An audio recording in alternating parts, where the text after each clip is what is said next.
So I'm here apparently waiting for, I guess she thinks CJ's going to come over here and shoot me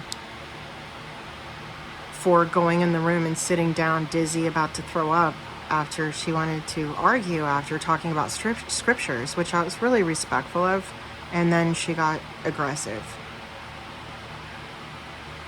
We need to talk about Bill Super and CJ Pittman murdering Bill Super out in the desert here in Arizona and dunking his head into water at a motel around Maricopa, Arizona. I don't know where exactly that's at, but and they also gave Dallas Super bad drugs and killed him. These people were in my mom's cult. That's now Scott Helton's cult. It used to be my mom and Randy Bell and Lowell Wrestler, Anita Wrestler's cult. And now it had Bill and Laura Super in it.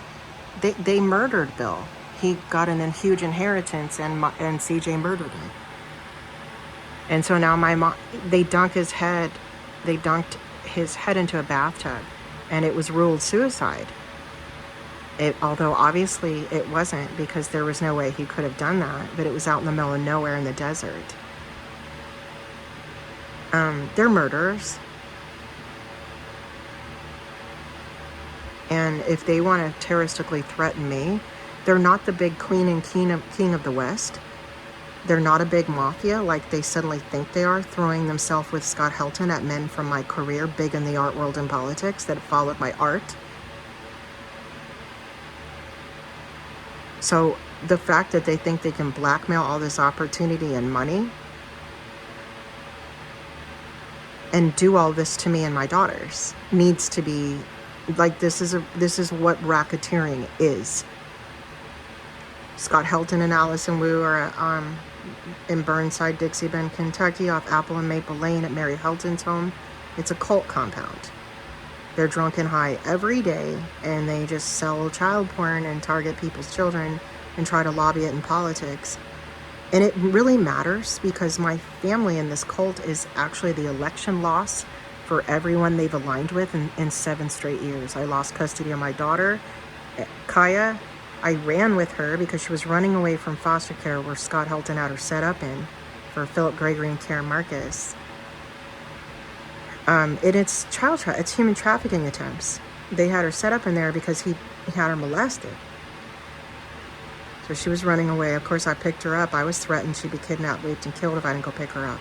And then he tried to set me up. Of course, I got off, but I had never been in trouble in my life. I had hundreds of pages of domestic violence proof.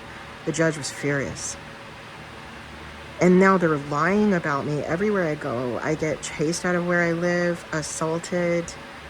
They've tried to murder me and my dogs. They threaten my daughter's life safety all the time. They're forced to cut their wrists all the time. If they try to defend me, they're coerced. The 3 of us are hostages. They're both in Florida. It's the domestic violence against Bella here was very covered up. And I don't want to talk about it. I came here to reconcile with my family, but I wasn't aware that it was this bad. I wasn't aware they'd murdered Bill. I wasn't aware of a lot of things, that they're this criminal, that there's been all these negotiations for some kind of harm of Abby, which I wake up at night and cry because I worry after what they said CJ did all those years to Taylor. And my mom slipped up and was screaming at me and said there were negotiations going on and that I took her away from trying to help Abby. And I'm like, what? Doesn't sound good. It sounds like a cover-up of child abuse. And hopefully not more child molestation and pornography. So they're like after me now. I'm trying to somewhat expose it on Twitter a little bit on a Sarah Bella and Kaya page, but I'm doing the best I can. I'm in a very difficult situation. I'm trying to advocate for my daughters. In the meantime, they think they're just going to come here and try to set me up like Bill, like the way they murdered him. No,